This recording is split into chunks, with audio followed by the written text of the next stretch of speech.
வாக்குண்டாம் நல்ல நல்ல மனமுண்டாம் மாமலரால் நோக்குண்டாம் மேனி உலங்கால் பூக்கொண்டு துப்பார் திருமேனி செய்யான் பாதம் தப்பாமல் சார்வார் தமக்கு என்று சொல்லி நடாமோகனுக்கும் உங்களுக்கும் நன்றியை தெரிவித்துக் கொண்டு 8ஆம் தேதி பங்குனி மாசத்து கடைசி பங்குனி திங்கள்.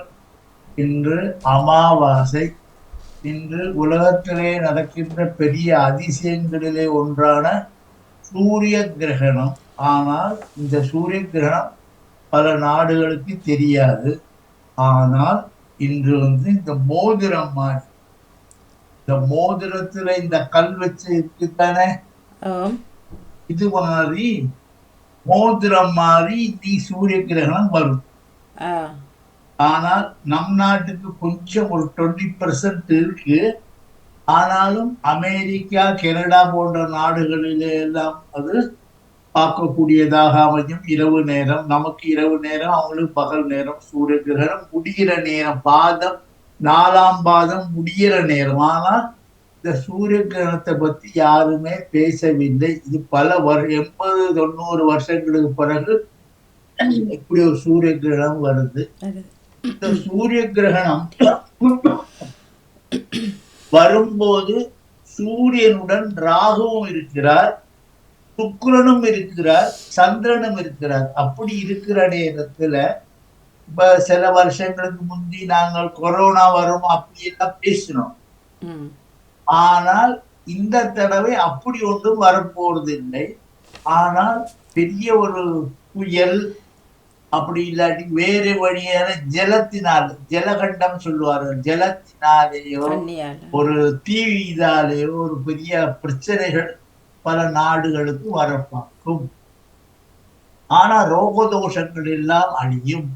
அதே நேரத்துல இன்னைக்கு திங்கட்கிழமை சோமவாரமாகிய நல்ல நாளிலே வந்ததுனாலே இன்னைக்கு இந்த அமாவாசை சிறப்பு தரும். ஆகவே இந்த அமாவாசையில இறந்து போன எல்லா ஜீவராசிகளும் ஆத்மா சாந்தி அடைய வேண்டும் என்று நாம் பிரார்த்தனை செய்து கொண்டு இன்றைய நாள் நிகழ்ச்சியை நாம் ஆரம்பிப்போம்.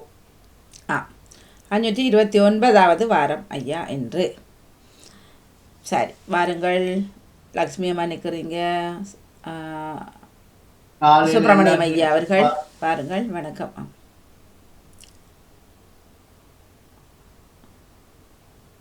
வணக்கம் ஐயா. வணக்கம் வாணி. வணக்கம். வணக்கம். வாங்க சுப்பிரமணியம், வாருங்கள். புது வருஷ விசேஷங்கள் வருகிறது. அடுத்தொன்று வியாழ பகவான் மாற்றம் வருகிறது. விசேஷங்கள் மாறி வந்து கொண்டிருக்கிறது தொடர்ச்சியாக. வியாழ மாற்றம் 1ஆம் தேதி என்ன ஐயா? 1ஆம் தேதி சொல்லியானா இரவு 1ஆம் தேதி வெடிய காலை. சரி சரி. ஒரு பெரிய மாற்றம் ஐயா. ஏன்னு கேட்டால் இடப ராசி சுக்கிரண்ட வீடு. இவர் தேவராஜன் அசுரராஜன் வீட்டுக்கு போகணும். அப்படி வரும்போது விபரீத ராஜயோகங்களை செய்வார்கள். சரி சரி.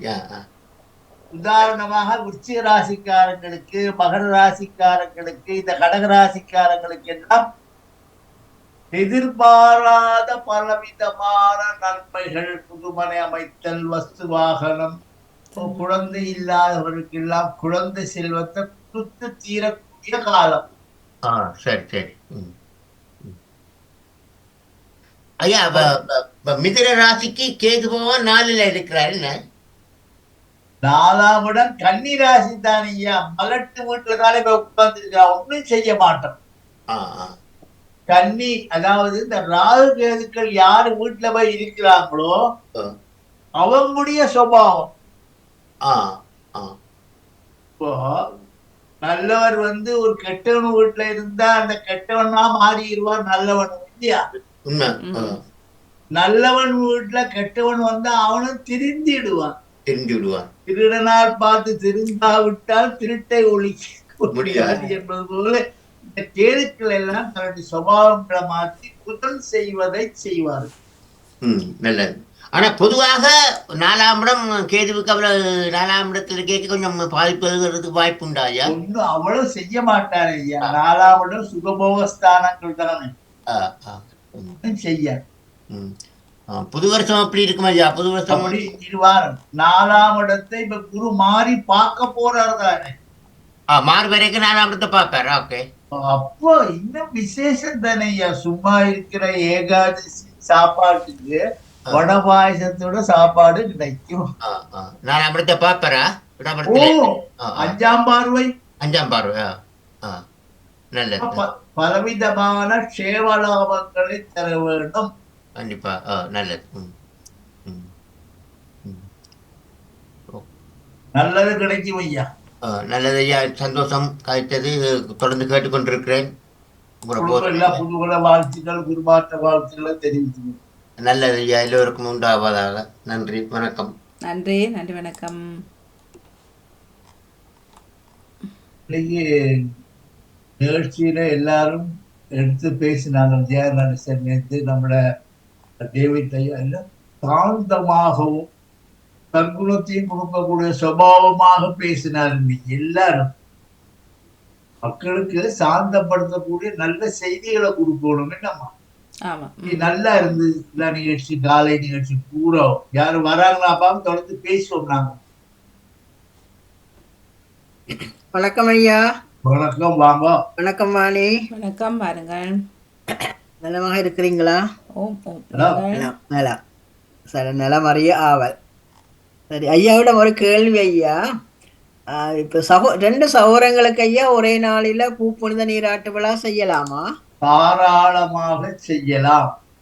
அப்ப அது என்ன ஐயா, ஒரே அடியாயா அல்லது முதல் ஒரு பிள்ளைக்கு செய்துட்டு மற்ற பிள்ளைக்கு செய்யணுமா? கணவரை வச்சு, அதாவது இந்த பக்கத்துல ஒரு செயலை போட்டு அந்த ஒரு செயலை போட்டு மூத்தவளுக்கு செய்து 2ஆவதுக்கு செய்யலாம். அந்த ஒரே இல்லையா, சில பேர் சொல்றாங்களே ஒரு கும்பம் வச்சுத்தானே ஐயா நாங்க செய்வோம் அத. அப்ப அந்த ஒரு பிள்ளைக்கு செய்துட்டு நாங்க பூரா அந்த கும்பம் எல்லாம் எடுத்துட்டு திரும்ப வச்சுதான் செய்யணுமா? இல்ல, ஒரே கும்பம் போடுவோம்மா. ஒரே கும்பம் போதுமா ஐயா? நீங்க 10 டிக்கெட் எடுத்தாலும் ஒரு பிள்ளைக்கு தானே ஏற போறீங்க. அது சரி ஐயா. இல்ல, இது நான் முறைப்படி என்ன கேட்டிருந்தாங்கள ஐயா, அதைத்தான் நான் சொல்றேன். வாத்தியமாக இருப்பார்கள். அதுதான் ஐயா. அதுகளெல்லாம் நீங்க கணக்கெடுக்காதீங்க. ஒரு விளக்கு, இருண்ட வீட்டுக்கு ஒரு விளக்கு தோட்டம், ஒரு விளக்கு 50 தரம் காட்டுல. இப்ப கோயில நீங்க அர்ச்சனைக்கு கொடுக்குறீங்க, அவர் 50 சூடு தட்டா கொண்டு வரார். ஒரே தட்டை வச்சுதான் உங்களை 1000 பேருக்கு தேர்தல் விழாக்கு கற்பூர காட்டி கொடுக்கிறாரு. அதை நினைங்க. சரி சரி. மற்றதையா இந்த ஒரு பிள்ளைக்கு அந்த பிள்ளைக்கு செய்யும் பொழுது இந்த பிள்ளையும் அதுல வச்சு இந்த பிள்ளை அவ பார்த்து கொண்டே இருக்கலாமா ஐயா? சகோதரி தானே. சௌரிதான். இதை நான் திருட்டு கூட இல்லையே. ஒன்றும் இல்லை. திருமணம் தான் ஐயா. திருமணம் தான் அப்படி செய்யக்கூடாதுன்றவேன் ஐயா. அப்படி இல்லை. நான் ஒரே மேடையில நான் 3 கல்யாணம் நான் பார்த்துருக்கேன். ஒரே மேடை. சரி சரி. இப்ப அதே நேரத்துல எங்களையும் குடும்பத்திலையும் பூனல் போடும்போது 3 பொடியங்களுக்கும் ஒரே நேரத்துல பூனல் போடுவாங்க. சரி ஐயா, செய்வாங்களா? இது இல்லாம சும்மா சரியா இந்த வாக்கியமா வர்றதுனாலதான் தலையும். ஓமையா, அதை ஒரு தடவை வந்து சொல்லும் பொழுது அதை கேட்கறதுக்கு பெரிய ஒரு வருத்தமா இருக்கு ஐயா. அதை செய்ய அப்படி ஒரே நேரத்துல ஸ்டேஜில அக்காவை தங்கச்சி உட்கார வச்சு சடங்கு செய்யும் போதுமா இலவுகளும் குறையும், சிறப்பாகவும் இருக்கு. மற்றது ஐயா, அது கிட்ட கிட்ட அவங்க 2 பேரும் பெரிய மனுஷி ஆகினபடியால அப்படி அதை விரும்பி நம்ம ஐயா. சென்ற மாசம் நான் ஒரு சடங்கு வீடு பார்த்துட்டு தான் வந்தேன். பாத்தீங்களா? அக்காவையும் தங்க வச்சியும் 2 பிள்ளைகள், 2 பேர் 2 பிள்ளை, 2 ட்வின்ஸ். மூத்தவள் 2வது தடவையா பெரிய மனுஷியான, தங்கச்சிக்காரி முதல் பெரிய மனுஷி ஆகிட்டு. சரி சரி. அப்ப அவங்க 2 பேர் நிகழ்ச்சி நான் போய் பார்த்தேன்னா நல்ல சிறப்பாக ஒவ்வொருத்தரா வந்து ஒவ்வொரு கவு செய்து மறுபடியும் கியூல வந்து எல்லாருமே அந்த பூர்ண கும்பம், குழக்கு, புட்டு என்னென்ன காரியங்கள் வச்சு அவ்வளத்தையும் ஒரு 2 மணித்தியாலம் சிறப்பா செய்து ஒரே விருந்தாக கொடுத்து அனுப்பிட்டாங்க. சரி சரி. அப்ப அது சிறப்பு என்ன? 2 மறுவிக்க செய்யறது சிறப்பு தான். சிறப்பு தான். ஆனா வாத்தியார்மாரோடு தாண்ட முடியும். நீங்க போன முறையும் சொல்லி இருந்தீங்களையா, அதான் இப்ப பிரச்சனையா ஐயா. ஒருத்தரிடம் ஒவ்வொன்று கேட்க ஒவ்வொருத்தர் ஒவ்வொரு முறை சொல்ல அதுகள் கொஞ்சம் கரைச்சல் தான். எங்களுக்கு கிளேசமா இருக்கிறது என்ன கேட்கும் பொழுது. இதுமே கவலைப்படாது. நன்றி ஐயா. நன்றி, நன்றி வணக்கம், ஐயா வணக்கம், வணக்கம். விளக்கங்களுக்கு. நன்றி நன்றி. இப்போது சூழ்நிலையிலே அம்மா சுக்கிர பகவான் ரொம்ப உச்சத்துல இருக்கிறார். சுக்கிரபாவா.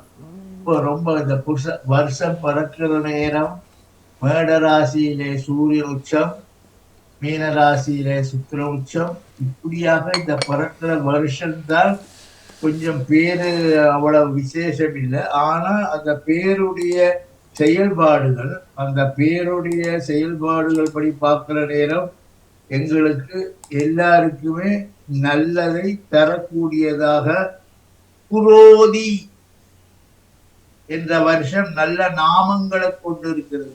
அப்படிப்பட்ட இந்த கள்ளர்கள், திருடர்கள், இவங்களை எல்லா இடத்துல இருந்து எங்களை காப்பாற்றக்கூடிய ஒரு தேவதையாக வருகிறது. அப்படி நல்ல வருஷம், எல்லா வருஷம் நல்ல வருஷம்தான். முதல் உழைக்கும் திறன் இருக்கவன், உழைக்கிறவனுக்கு உழைச்சால் எந்த நாளும் சந்தோஷம் இல்லாம இப்படியும் இப்படியும் இப்படியுமாக இருந்தால் அவனுக்கு எந்த நாளும் வருத்தம் தான். உங்களோட தலை வெட்டுப்படுதுயா, கொஞ்சம் அட்ஜஸ்ட் பண்ணுங்க. இந்த என்ன பேர் ஐயா அந்த வருஷத்துக்கு? இந்த வருஷம் அம்மா ஒரு சிறப்பான கிரகங்களுடைய அமைப்புல வர்றதுனால இந்த வருஷத்துக்கு பெயர் வருகிறது குரோதி. குரோதி, குரோதம். அப்படி எல்லாத்துக்குமே ரெண்டு வசனம் அர்த்தங்கள் இருக்குமா.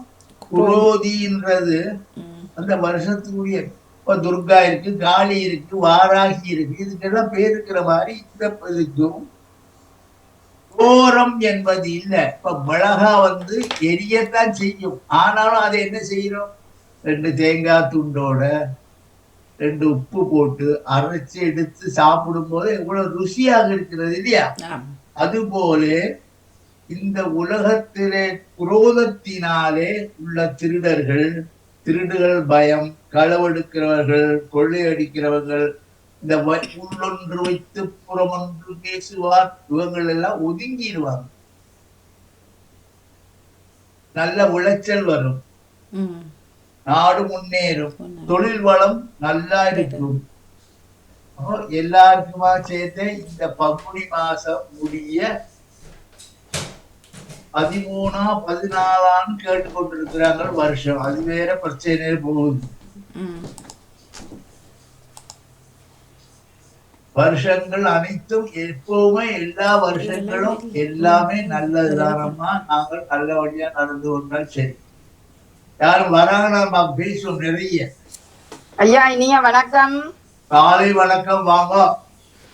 நலமாக இருக்கிறீர்கள் தானே? நலம் நலம் நலம். வாணிக்கும் இனிய வணக்கம். வணக்கம். பாருங்க பாருங்க, யார விட்ட 2 போகுது. சிவதர்சன், சரியா? என்னென்றால் ஐயா, நீங்க அருமையாக காலையில தொடக்கி வச்சிருக்கிறீங்க. இந்த வருஷ பிறப்பு எல்லோரும் எதிர்பார்க்கிற ஒன்றுதான். ஆனா குரோதி வருடம் வந்த உடனே அந்த பேரை பார்க்க கொஞ்சம் கஷ்டமாக இருந்தது. எப்படி ஐயா இந்த கும்பம் சிம்மத்துக்கு இந்த வருடங்கள் பலன் நல்லா இருக்குமா அல்லது நல்லது இல்லையான்ற ஒரு கேட்கணும் போல இருந்தது. பஞ்சாங்கத்துல அவன் ராசி பலன், ராசிக்குரிய அதிபலன்கள் எல்லாம் போடுவார்கள். ஆனாலும் எங்களுக்கு தசாபுத்தின்னு ஒண்ணு இருக்குதானே, என்ன நட்சத்திரம், என்ன ராசி, மகம்,